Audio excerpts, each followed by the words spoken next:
Hello friends, कोले food चैनले तुम्हारे सकलके स्वागत जानाई। आज आमी बानाबो ग्रीन भेटकी। ग्रीन भेटकी बानानोर जोन्नो आमी प्रथमे माछटा भालोभाबे धुए नुन हलुद माखिए निएछि। देखो कड़ाईते तेल दिए दिएछि, तेलटा गरम हये गेछे।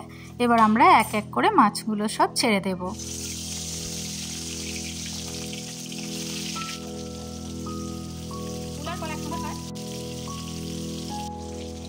এবার মাছগুলো ভালোভাবে ভাজা হয়ে গেছে, আমরা তুলে নেব।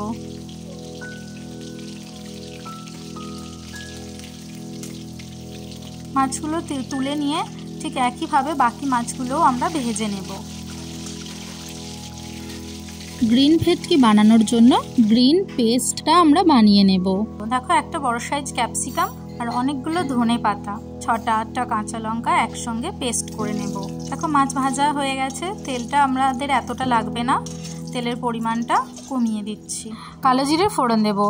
এবার আমরা 1 চামচ পোস্ত আর 1 চামচ সর্ষে বেটে রেখেছিলাম, সেটা জলের সঙ্গে ভালো করে গুলে নিয়ে আমরা কড়াইতে ঢেলে দিলাম। এবার আমরা নুন আর লঙ্কা গুঁড়ো দিয়ে খানিকটা নাড়াচাড়া করে নেব।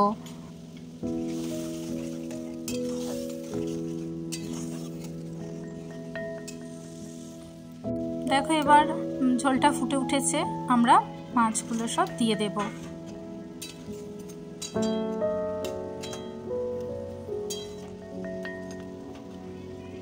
মাছটা খানিকক্ষণের জন্য ফুটতে দেব। এবার আমরা যে গ্রিন পেস্টটা বানিয়েছিলাম সেই পেস্টটা দিয়ে খুব ভালোভাবে নাড়াচাড়া করে নেব। আবার খানিকক্ষণ আমরা মাছটা ফুটতে দেব। দেখো এবার মাছটা রেডি, আমরা মাছটা তুলে নিলাম। গ্রিন ভেটকি রেসিপিটা যদি তোমাদের ভালো লেগে থাকে তাহলে অবশ্যই একটা লাইক করবে, কমেন্টে জানাবে গ্রিন ভেটকি কেমন হয়েছে। আর এই গ্রিন ভেটকি রেসিপিটা যদি তোমাদের ভালো লেগে থাকে তাহলে অবশ্যই আমার চ্যানেলটাকে সাবস্ক্রাইব করে দেবে। ধন্যবাদ, দেখা হচ্ছে পরের ভিডিওয়ে।